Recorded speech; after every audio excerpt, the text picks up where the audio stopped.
Bismillahirrahmanirrahim. Assalamualaikum warahmatullahi wabarakatuh. Hai teman-teman, perkenalkan, nama saya Ulfi Afifah Thohiroh dengan nomor induk mahasiswa 18107010043. Di sini saya bersama rekan saya Cantika Ardana dengan nomor induk mahasiswa 18107010058 akan mempersembahkan sebuah video berupa review jurnal, di mana jurnal tersebut bertemakan tentang Shyness Child.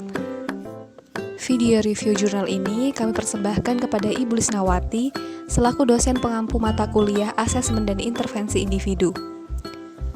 Baik, tanpa berlama-lama, mari kita lanjutkan untuk mereview jurnal satu persatu. Ya, di sini kami akan mereview jurnal dengan tema Shyness Child. Review jurnal dengan judul Strategi Modeling Partisipan dalam Meminimalkan Sikap Pemalu Anak, Studi Single Case Research. Setelah kita mendengar judulnya, kemudian kita pasti bertanya-tanya mengenai bagaimana latar belakang daripada jurnal tersebut. Jadi, studi daripada jurnal ini ditujukan untuk melihat perubahan perilaku belajar dalam hal meminimalkan sikap pemalu seorang anak bercerita di depan kelas sebagai akibat dari perlakuan penggunaan strategi modeling partisipan. Malu adalah perasaan yang pada tingkat tertentu dimiliki semua anak. Tetapi bila menjadi begitu luas, dapat menghambat perkembangan sosial anak. Sementara sikap pemalu pada anak dapat dilihat dengan cukup melalui tanda-tanda seperti menghindari tatapan mata, serta sikap bungkam secara verbal atau berdiam diri secara fisik. Anak-anak pemalu seringkali bicara dengan suara sangat pelan dan ragu-ragu. Sebagaimana Hurlock yang mengatakan bahwa rasa malu pada diri anak sebagai reaksi emosional yang tidak menyenangkan yang timbul pada seseorang akibat adanya penilaian negatif terhadap dirinya. Juga berdasarkan hasil penelitian yang dilakukan oleh Rosmala Dewi, bahwasanya ciri-ciri anak pemalu ataupun bersikap malu yaitu yang pertama, anak cenderung menghindari hubungan sosial dengan orang lain dan lingkungan sekitar. Kedua, bersikap segan, ragu-ragu dan tidak mudah melibatkan diri dengan orang lain dan lingkungannya. Dan yang ketiga, anak yang pemalu tidak berani untuk mengambil resiko, takut dan ragu-ragu. Atas dasar permasalahan tersebut, apabila sikap pemalu yang dimiliki anak terlebih subjek, berbicara di depan kelas, tidak diminimalkan sejak dini, maka akan berakibat buruk baginya, terutama dalam menyongsong masa depannya untuk mengembangkan bakat dan kemampuan yang dimilikinya. Oleh karena itu, salah satu cara untuk mengatasi permasalahan tersebut, digunakanlah strategi terapi behavior melalui modeling atau mencontoh, yang menurut Winkel, terapi ini diberikan kepada anak yang memiliki permasalahan seperti anak didik yang pemalu, anak didik introvert, dan anak didik yang pasif di dalam kelas. Metode yang digunakan dalam penelitian ini adalah single case research, di mana jenis penelitian ini sesuai dengan hakikat penelitian dengan melihat perubahan perilaku dari subjek yang diteliti. Dengan demikian, hasil penelitian ini disajikan dan dianalisis berdasarkan subjek secara individual.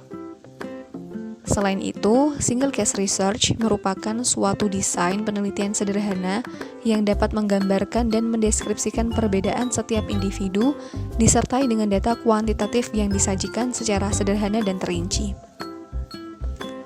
Desain single case research dalam penelitian ini memfokuskan pada data individu sebagai sampel penelitian. Perbandingan tidak dilakukan antar individu maupun kelompok, tetapi dibandingkan pada subjek yang sama dalam kondisi yang berbeda. Dan yang dimaksud kondisi di sini adalah kondisi baseline dan kondisi perlakuan atau intervensi.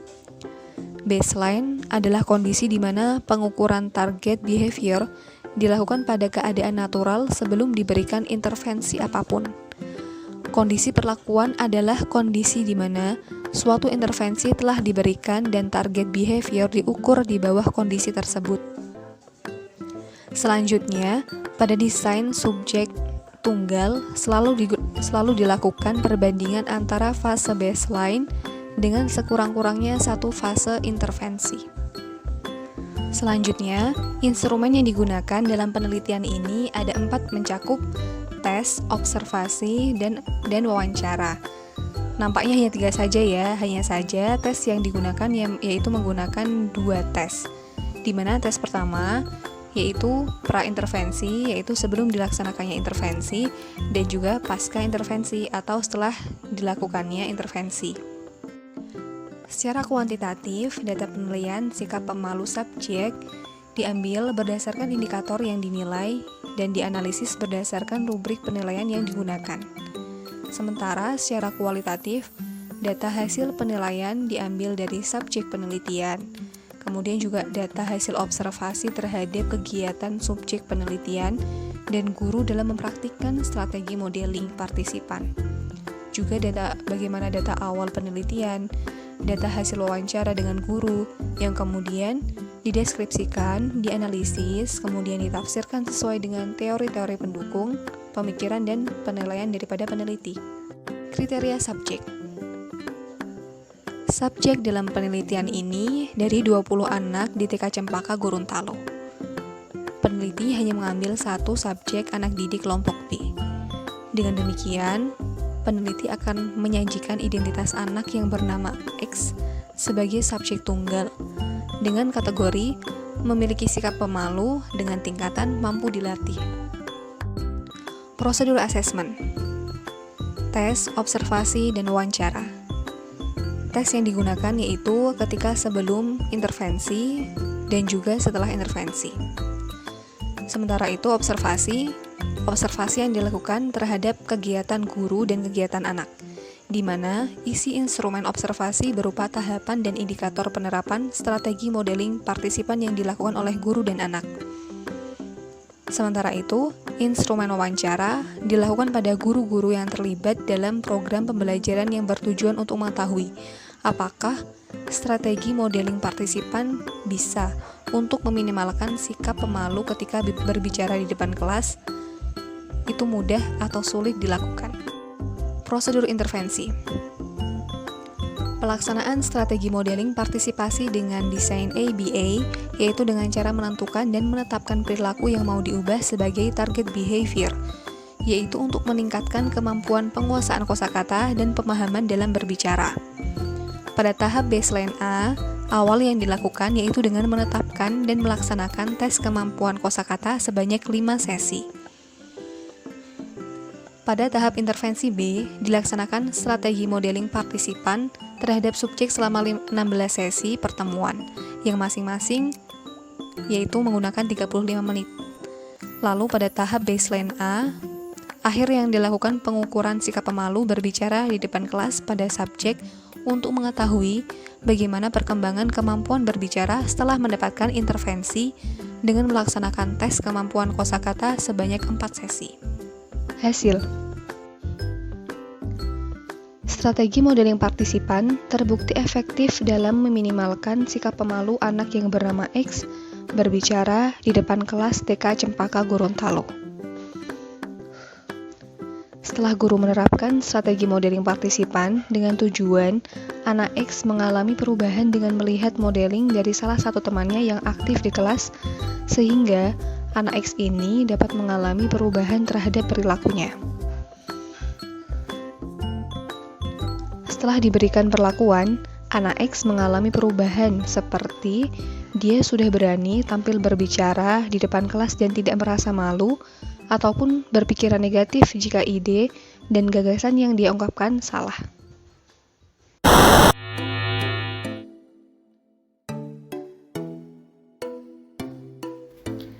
Yang pertama, latar belakang. Jadi tujuan dari penelitian ini adalah untuk mengetahui faktor-faktor yang menyebabkan siswa di SMA Indramayu mengalami dampak negatif introvert, untuk mengatasi dampak negatif introvert dengan layanan konseling pada pendekatan konseling behavioristik teknik desensitisasi sistematis pada siswa SMA N2 Demak. Menurut Saputra 2013, pada umumnya, introvert adalah pribadi yang mengarah pada pengalaman subjektif, memusatkan diri pada dunia dalam dan privat, di mana realita hadir dalam bentuk hasil amatan, cenderung menyendiri, pendiam, tidak ramah, dan antisosial. Selanjutnya, metode. Metode yang digunakan dalam penelitian ini adalah kualitatif dengan bentuk studi kasus. Tahap teknik pengumpulan datanya yaitu melalui wawancara, observasi, dan dokumentasi dengan menggunakan analisis induktif mulai dari proses pengumpulan data, mengklarifikasi, dan mendeskripsikan dari masing-masing bagiannya. Selanjutnya, kriteria subjek. Jumlah subjek yang digunakan adalah 3 siswa perempuan kelas 11 SMA 2 Demak tahun ajaran 2018-2019. Yang pertama berinisial YB, yang kedua DKS, dan yang ketiga SDRU. YB merupakan siswa pindahan dari Sumatera. Dia merantau di Jawa dengan neneknya dan pindah karena keinginannya sendiri, dan YB merasa bahwa pendidikan di Jawa itu lebih maju dan dia bercita-cita untuk membanggakan keluarganya. YB ini sering bertengkar dengan neneknya karena perbedaan pendapat, tidak terbuka diri pada nenek dan keluarganya, kurang percaya diri, mengemukakan pendapatnya di lingkungan sekitar karena terbiasa berdiam saat di rumah. Selanjutnya, yang kedua adalah DKS. DKS ini memiliki bakat bernyanyi dan sering latihan bersama kakaknya. Dia sulit berinteraksi dengan orang baru, sering grogi, gugup, dan takut berbicara di depan umum. Yang terakhir atau yang ketiga adalah SDRU. SDRU ini merupakan siswa yang cukup berprestasi. Dia tidak terbuka dan terlalu takut dengan teman-teman sekitar karena keadaan keluarganya. Sering tidak peduli dengan teman-teman sekitar, pendiam, tidak mau berpendapat saat diskusi, tidak mau tampil di depan umum, dan hal-hal ini membuat dia mengalami dampak negatif dari introvert. Yaitu prosedur assessment, yaitu dengan memberikan konseling individu. Tahapannya mulai dari pra-konseling, proses konseling, dan pasca konseling. Untuk informasi data subjek, yaitu dengan bantuan dari wali kelas, guru BK, teman subjek, orang tua, dan buku pribadi. Jenis konselingnya yaitu dengan konseling behavioristik dengan teknik desensitisasi sistematis, di mana menurut Effendi tahun 2016 menyatakan bahwa desensitisasi adalah suatu metode untuk mengurangi respon-respon emosional yang disebabkan oleh ancaman atau stimuli yang tidak menyenangkan dengan aktivitas-aktivitas yang bertentangan dengan ancaman respons. Selanjutnya yaitu prosedur intervensi. Konseling dilakukan sebanyak 3 kali pertemuan, yaitu tanggal 18 Januari 2019, 22 Januari 2019, dan 15 Februari 2019. Yang pertama, YB 15 Februari 2019. YB terbukti mengalami dampak negatif introvert karena dia tidak berani menyampaikan pendapat di depan umum dan takut tampil di depan umum. Hal ini terjadi karena ketidakberanian melawan rasa takut dan cemas yang selama ini dirasakan oleh YB. Kemudian peneliti memberikan konseling behavioristik teknik desensitisasi sistematis agar YB mampu mengatasi masalah ini. Yang kedua yaitu DKS 18 Januari 2019 dilakukan sebanyak 3 kali pertemuan. Peneliti memberikan konseling behavioristik teknik desensitisasi sistematis juga. Pertemuan pertama, konseling dengan peneliti atau subjek berkomitmen untuk merubah tingkah laku dampak negatif introvert dengan tahapan membuat hierarki situasi penyebab munculnya kecemasan. DKS ini mengalami rasa takut saat diminta maju ke depan kelas, tidak percaya diri, gugup saat tampil di depan umum, dan akhirnya peneliti memberikan latihan relaksasi kepada DKS. Pertemuan kedua, subjek berhasil mengatasi kecemasannya pada situasi hierarki urutan pertama dan kemudian lanjut ke urutan berikutnya. Namun, subjek merasa belum mendapatkan hasil maksimal dan kembali untuk meminta mengulanginya, kemudian mencoba memberikan motivasi bahwa dia dapat mengatasi masalahnya sendiri. Yang pertemuan ketiga yaitu subjek telah menunjukkan perubahan dan akhirnya mengakhiri proses konseling. Yang terakhir yaitu SDRU 18 Januari 2019, 22 Januari 2019, dan 15 Februari 2019. SDRU ini masih menunjukkan rasa takut untuk berhubungan sosial. Dia tidak berani tampil di depan umum dan takut tidak diterima di lingkungannya. Untuk pertemuan pertama, subjek dan peneliti berkomitmen untuk mengatasi dampak negatif introvert melalui counseling behavioristik teknik desensitisasi sistematis. Pertemuan kedua, subjek diminta untuk kembali membayangkan hierarki situasi penyebab dari kecemasan yang telah disepakati, namun hasilnya belum maksimal. Kemudian pertemuan ketiga, kembali mengulang dan peneliti memberikan motivasi. Selanjutnya atau yang terakhir adalah hasil penelitian. Yang pertama, YB yang awalnya mengalami masalah dampak negatif introvert kini mampu mengkondisikan dirinya dan mengatasinya. Dia sudah berani memulai percakapan dengan orang yang baru dikenal, berani menyampaikan pendapat kepada neneknya, berani berpendapat juga saat diskusi kelompok. Guru BK wali kelas 11 IPS pun menyatakan bahwa YB mengalami perubahan yang cukup signifikan, di mana YB mulai mau bersosialisasi dengan teman sekelasnya dan juga aktif dalam kegiatan belajar mengajar. Yang kedua dari DKS, kebiasaan subjek yang hanya menunjukkan bakat bernyanyinya di depan keluarganya saja. Kemudian akhirnya DKS sudah bisa mengatasi kecemasan dan dampak negatif introvert. Untuk SDRU adalah termasuk siswa yang mengalami dampak negatif introvert karena dia tidak bisa atau belum bisa mengatasi masalah dari dampak negatif introvert tersebut. Diskusi kedua jurnal.